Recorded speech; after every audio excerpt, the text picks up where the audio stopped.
Biz de ilk defa 1909'da Anadolu'yu kasaba kasaba, köy köy dolaşıp inceleyerek röportajlar yapan Tanin gazetesi yazarlarından Ahmet Şefik Bey'in o zamanki Anadolu'nun birçok özelliklerini belirtmesi bakımından artık tarihi bir değer taşıdığı muhakkak olan yazılarının ilgiyle okunacağı şüphesizdir.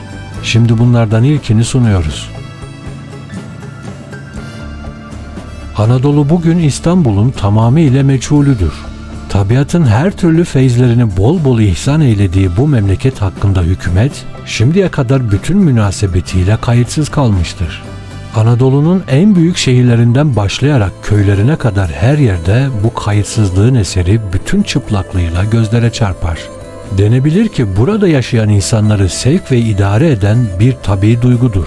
Bunların aralarında yaşayarak hayatlarına bir dereceye kadar nüfuz edince gördüm ki, Anadolulu muhakeme fikir ve teşebbüsleri beslenmemiş ve maddi ihtiyaçlarını mümkün mertebe hazırlamaktan başka bir şey düşünemeyen, her türlü zulüm ve tahakküme boyun eğmeye kendini mahkum zanneden bir cahil insandır. Yani kendilerinin cahil olmaktan başka kusurları ve meziyetleri yoktur demek isterim. İşte memleketimizi inleten en önemli ve tek dert bu cehalettir.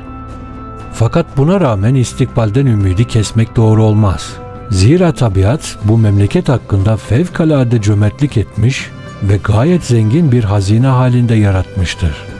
Anadolu'yu ilk defa görmek ve iyice tanımak maksadıyla seyahate karar vererek İstanbul'dan ayrılmıştım. Yüklendiğim bu zor ve o nispette de tatlı vazifeyi düşünerek Eskişehir'e indim ve bir arabaya atlayarak şehre girdim. İstanbul'un komşusu demek olan Eskişehir kasabası 30-35 bin nüfuslu ve Anadolu'nun en mühim ticaret merkezlerinden biridir.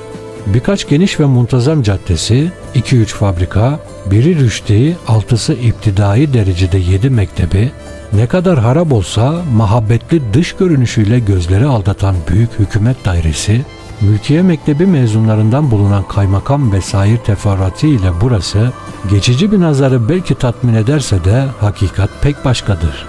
Başka memleketlerde pek kıymetli bir kuvvet kaynağı olan ova, saadet ve refaha yarayacak surette kullanılırken, burada teşkil ettiği bataklıklarla umumi sağlığı ihlal ediyor.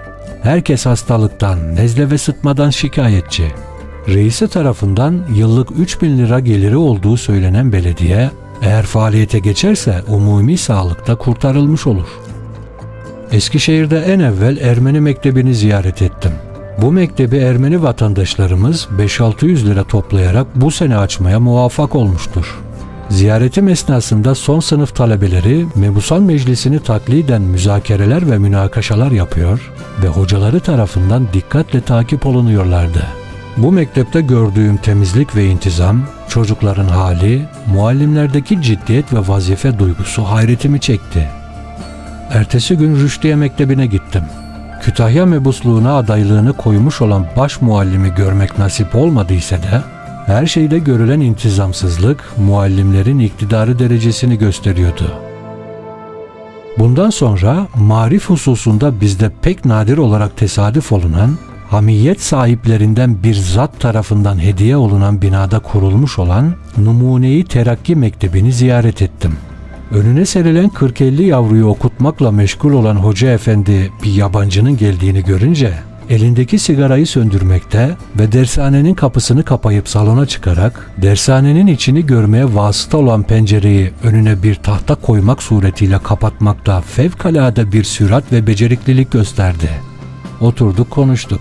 Hoca efendi temsil ettiğim gazetenin ismi olan Tanin mi yoksa Tinin mi olduğu meselesiyle meşguldü.